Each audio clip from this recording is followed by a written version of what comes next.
कड़ी मेहनत आपको वहां पहुंचा देती है जहां अच्छी किस्मत शायद आपको पहुंचा दे। निंदा से घबराकर अपने लक्ष्य को ना छोड़ें, क्योंकि लक्ष्य मिलते ही निंदा करने वालों की राय बदल जाती है। विद्यार्थी जीवन में जीवन की छोटी छोटी आदतें हमारे जीवन में बड़ा फर्क पैदा कर देती है। अगर तुम सूरज की तरह चमकना चाहते हो तो सूरज की तरह जलना सीखो। मेहनत इतनी खामोशी से करो कि कामयाबी शोर मचा दे। जब तक तुम दौड़ने का साहस नहीं जुटाओगे तब तक तुम्हारे लिए प्रतिस्पर्धा में जीतना सदा असंभव बना रहेगा। जिस दिन एक सिग्नेचर ऑटोग्राफ में बदल जाए तब मान लीजिएगा कि आप कामयाब हो गए। हमारा भविष्य हमारे वर्तमान पर निर्भर करता है, इसलिए अपने लक्ष्य पर काम करो। आप में शुरू करने की हिम्मत है तो आप में सफल होने के लिए भी हिम्मत है। सच्चाई वह दिया है जिसे अगर पहाड़ की चोटी पर रख दो तो बेशक रोशनी कम करे पर दिखाई बहुत दूर से भी देता है। विद्यार्थी जीवन की कड़वी सच्चाई है कि आजकल परीक्षा के परिणाम में विद्यार्थी कितना भी नंबर ला दे तब भी उसका परिवार खुश नहीं होता। इसलिए नंबर के बदले सीखने पर ज्यादा ध्यान दे। एक परीक्षा कभी कठिन या आसान नहीं होती। जिस विद्यार्थी ने अच्छी मेहनत की हो उसके लिए परीक्षा आसान होती है, और जिसने परीक्षा के लिए कोई मेहनत नहीं की उसके लिए परीक्षा बहुत कठिन होती है। परीक्षा के समय सबको डर लगता है, पर फेल वही होते हैं जो पढ़ाई नहीं करते। सफल और असफल विद्यार्थी में केवल एक ही फर्क होता है। एक सफल विद्यार्थी शिक्षा के अलावा किसी और चीज पर ध्यान नहीं देता, जबकि असफल विद्यार्थी शिक्षा के अलावा सब पर ध्यान देता है। अगर आप अपने रूम में सबसे होशियार विद्यार्थी हैं तो आप गलत रूम में हैं या गलत स्कूल में हैं। एक विद्यार्थी को हमेशा यह ध्यान में रखना चाहिए कि विद्यार्थी जीवन आराम का नहीं पर मेहनत से विद्या प्राप्त करने का समय है। हारने वाला विद्यार्थी जीतने वाले विद्यार्थी पर ध्यान देता है, जबकि जीतने वाला विद्यार्थी सिर्फ जीतने पर ध्यान देता है। लोग आपके बारे में क्या सोचते हैं उससे ज्यादा महत्वपूर्ण ये है कि आप लोगों के बारे में क्या सोचते हो, क्योंकि यही चीज आपका चरित्र निर्धारित करती है। एक सच्चा विद्यार्थी वही है जो खुद को साबित करने में नहीं लेकिन खुद को औरों से बेहतर करने में ध्यान देता है। अगर आपके सपने आपको नहीं डरा रहे, आपको नहीं सोने दे रहे, आपको खाने नहीं दे रहे, तो आपके सपने सही में बड़े सपने हैं। पर ऐसा कुछ भी नहीं हो रहा है तो मान लीजिए वो बड़े सपने नहीं है। अपने अंदर सीखने का जुनून विकसित कीजिए। अगर आपने ये कर दिया तो आपको आगे बढ़ने से कोई नहीं रोक पाएगा। एक मूर्ख व्यक्ति को देने के लिए श्रेष्ठ प्रतिक्रिया मौन ही है। महत्वाकांक्षा के बिना बुद्धिमानी ऐसी ही है जैसे पर के बिना एक पक्षी। अगर आप वो नहीं कर रहे हैं जो आपको पसंद है, इसका मतलब ये है कि आप अपना समय बर्बाद कर रहे हो। अपने को परिस्थितियों का गुलाम कभी ना समझो। तुम स्वयं अपने भाग्य के विधाता बनो। एक दिन में नहीं होगा, लगे रहोगे तो एक दिन जरूर होगा। उठो, मुकाबला करो और जीतो। जीतने के लिए तुम्हें ना किसी की इजाजत की जरूरत है ना किसी सिफारिश की। क्या आपने ऐसा कोई निर्णय लिया है जो वर्तमान में रिस्की है पर आने वाले समय में बेहतरीन साबित होगा? अगर आपका जवाब हाँ है तो बहुत अच्छी बात है, पर अगर ना आए तो जरूर सोचिए और लीजिए। परफेक्ट परिस्थिति का इंतजार मत कीजिए। आज से अपने लक्ष्य को पाने के लिए पूरी ताकत झोंक दीजिए। सफलता इंतजार से नहीं, काम करने से मिलेगी। मैं रास्ते बदलता नहीं हूँ, रास्ता बनाता हूँ। सबको दो अवसर मिलते हैं, कुछ समय की तकलीफ और लंबे समय का आराम, या कुछ समय का आराम या लंबे समय की तकलीफ। पता नहीं, अधिकांश लोग दूसरा अवसर ही चुनते हैं। बड़े निर्णय लेते हुए डरना गलत नहीं है, पर डर के कारण बड़े निर्णय ना लेना गलत है। सफलता के लिए जीनियस से कहीं ज्यादा जरूरी है कॉमन सेंस होना। कम शिकायतें, कम बहाने, कम टाल मटोल, अधिक सफलता पाने का यही मूल मंत्र है। कभी कभी आपकी सफलता की राह में सिर्फ एक व्यक्ति बाधक होता है, वह जिसे शीशे में आप हर दिन देखते हैं। उन सभी रास्तों को छोड़ दो जो मंजिल की तरफ नहीं आते, भले ही कितनी भी खूबसूरत हो। बोलकर पछताने से ना बोलना बेहतर है। ये महत्वपूर्ण नहीं है कि आप सफल हैं या नहीं, महत्वपूर्ण ये है कि आप उतने सफल हुए हैं या नहीं जितनी आपके भीतर क्षमता थी। विद्यार्थियों के अच्छे जीवन के लिए उनको मोटिवेट करना बहुत ही जरूरी है, क्योंकि मोटिवेशनल उस बीमारी का दवा है जो विद्यार्थियों को उनके लक्ष्य से भटकने नहीं देता। बहुत से विद्यार्थियों की जिंदगी में ऐसा पल भी आता है जिस समय उनको मोटिवेशनल की बहुत ही आवश्यकता होती है, क्योंकि जब किसी बच्चे की जिंदगी में दुख या परेशानी होती है उस समय वो अपने तय किए गए लक्ष्य से दूर होते चले जाते हैं, और यही वह कठिन समय होता है जिसमें उनको एक अच्छी प्रेरणा और मोटिवेशनल की जरूरत होती है।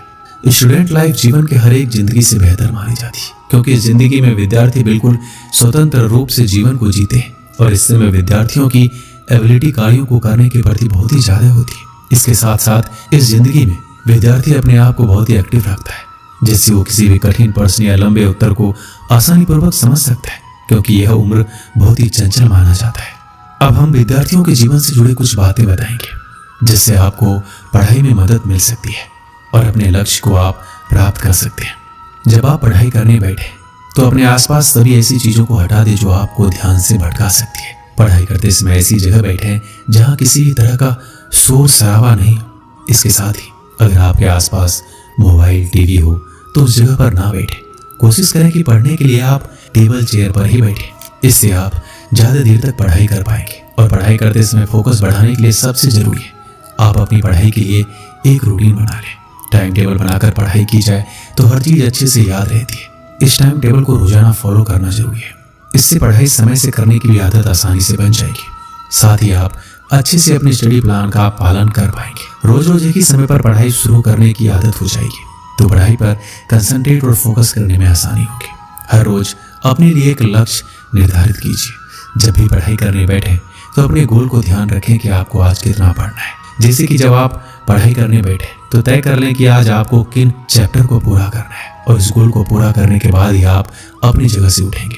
जब आप अपने तय किए गए स्टडी गोल्स को पूरा कर लेंगे तो आपको भी अच्छा लगेगा और रोजाना आप इसी तरह खुशी से पढ़ाई पर फोकस कर पाएंगे। और साथ ही साथ पढ़ाई के बीच में ब्रेक जरूर लें। कभी भी एक साथ पूरा सिलेबस ना पढ़े। लगातार पढ़ाई करते रहने से आप लंबे समय तक कुछ भी याद नहीं रख पाएंगे। ऐसा करने से बचें। अगर आप चाहते हैं कि आपका पढ़ाई में और अच्छा फोकस हो तो इस दौरान बीच बीच में छोटे ब्रेक्स लेने चाहिए। हालांकि इन ब्रेक्स में आपको टीवी या मोबाइल चलाने से दूर रहना चाहिए। कोशिश करें कि 30 से 45 मिनट की पढ़ाई करने के बाद आपको कम से कम 5 से 10 मिनट का ब्रेक जरूर लेना चाहिए। अक्सर आपने देखा होगा विद्यार्थी पूरा दिन घर में उछल कूद करता रहता है, ज्यादा से ज्यादा बाहर खेलता है, लेकिन जैसे ही उसको पढ़ने के लिए बैठाया जाता है उसे आलस या सुस्ती आने लगती है और वह पढ़ाई से कतराने लगता है। आपने सुना होगा जो समय के साथ चलता है वो पूरी दुनिया जीत सकता है। समय एक ऐसा चक्र है जो रंग को राजा और राजा को रंग बना सकता है। इसलिए समय के महत्व को समझिए और उसका उपयोग कीजिए, दुरुपयोग नहीं। ये फिर लौट कर नहीं आने वाला है, इसलिए इसके साथ चलिए, ना आगे ना पीछे, केवल साथ। और आप अपने प्रति अनुशासित रहें, क्योंकि एक विद्यार्थी की पहचान उसका अनुशासन ही होता है। जब आप अनुशासित रहेंगे तब आपको ये ज्ञात होगा कि कौन सा कार्य करना आवश्यक है और कौन सा नहीं। किसी विद्यार्थी के पास अनुशासन होना ही उसकी सबसे बड़ी सीख है। आपको सोचकर परेशानी हो रही होगी कि आखिर ये मैनेज कैसे होगा। जाहिर सी बात है, परेशानी तो होगी, क्योंकि इसे भी आपको ही मैनेज करना होगा। एक बात मैं आपको याद दिला दूं, जो काम शुरू में कष्टदायक होता है बाद में फलदायक भी होता है। इसलिए परेशानियों से घबराएं नहीं, आगे बढ़े और उस काम को समाप्त करें। सोने के लिए भी समय निर्धारित कीजिए। प्रत्येक विद्यार्थी को कम से कम 6 से 7 घंटे तक सोना चाहिए। इससे शरीर पहले की तुलना में ज्यादा सक्रिय रहता है, जिससे विद्यार्थी की स्मरण शक्ति में वृद्धि होती है, जो पढ़ाई दौरान ज्यादा फायदेमंद होता है।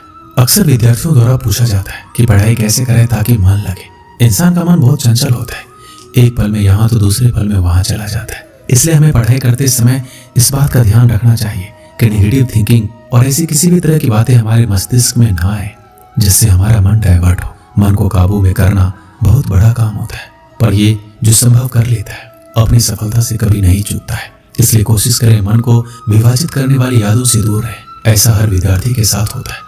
जब वो पढ़ने बैठते हैं तो उसके मन में कई प्रकार के विचार उनके सामने आने लगते हैं और वो धीरे धीरे उनमें खोने लगते हैं, जिससे उनका ध्यान पढ़ाई से हट जाता है। पढ़ते कुछ है, दिखाई कुछ और देता है।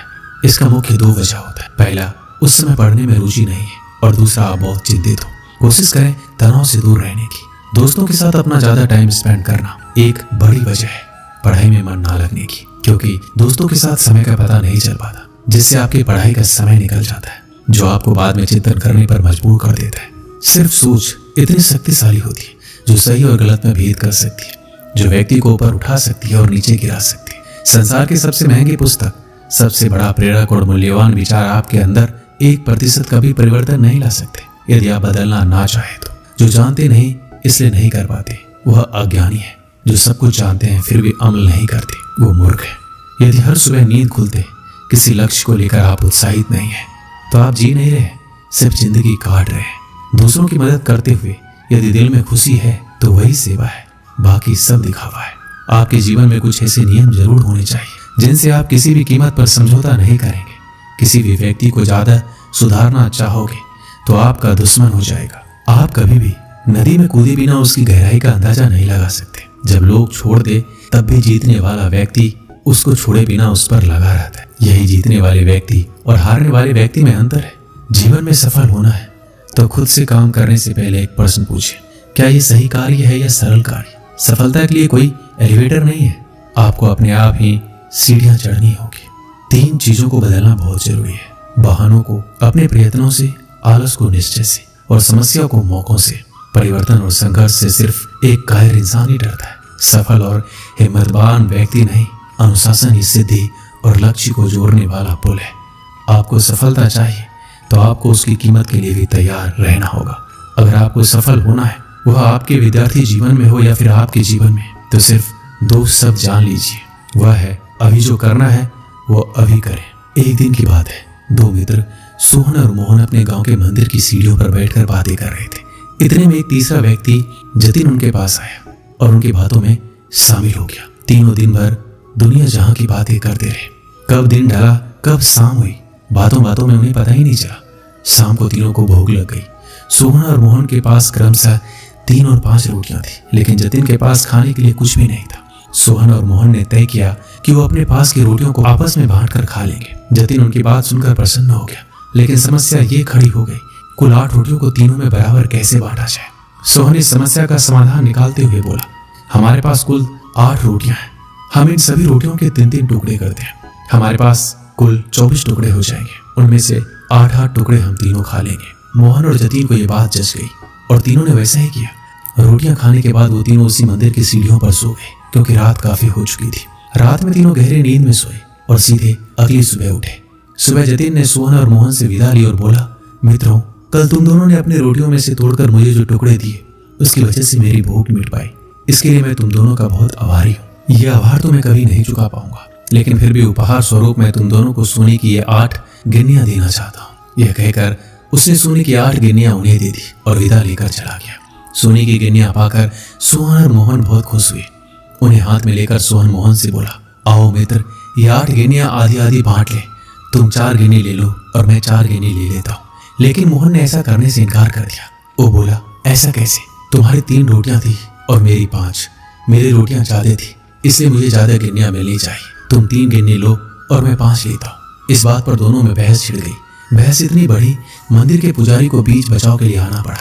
पूछने पर दोनों ने एक दिन पहले का किस्सा और सोने की गिन्नियों की बात पुजारी को बता दी। साथ ही उसने निवेदन किया कि वो कोई निर्णय ले, जो भी वो निर्णय करेंगे उन्हें स्वीकार होगा। यूं तो पुजारी जी को मोहन की बात ठीक लगी, लेकिन वो निर्णय में कोई गलती नहीं करना चाहते थे, इसलिए बोले, अभी तुम दोनों ये गिन्नियां मेरे पास छोड़ जाओ। आज मैं अच्छी तरह सोच विचार कर लेता हूँ। कल सुबह तुम आना, मैं तुम्हें अपना अंतिम निर्णय बता दूंगा। सोहन और मोहन सोने की गिन्नियां पुजारी जी के पास छोड़कर चले गए।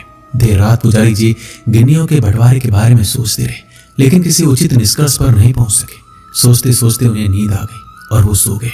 नींद में एक सपना आया। उसे सपने में भगवान दिखाई पड़े। सपने में उन्होंने भगवान से गिन्नियों के बंटवारे के बारे में पूछा तो भगवान बोले, सोहन को 1 गिन्नी मिलनी चाहिए और मोहन को 7। ये सुनकर पुजारी जी हैरान रह गए और पूछ बैठे, ऐसा क्यों प्रभु? तब भगवान जी बोले, देखो, सोहन के पास 3 रोटियां थी, जिसके उसने 3 टुकड़े किए। उन 3 टुकड़ों में से 8 टुकड़े उसने खुद खाए और 1 टुकड़ा जतिन को दिया। वहीं मोहन ने अपनी 5 रोटियों के 15 टुकड़े किए। उनमें से 7 टुकड़े जतिन को देकर खुद 8 टुकड़े खाए।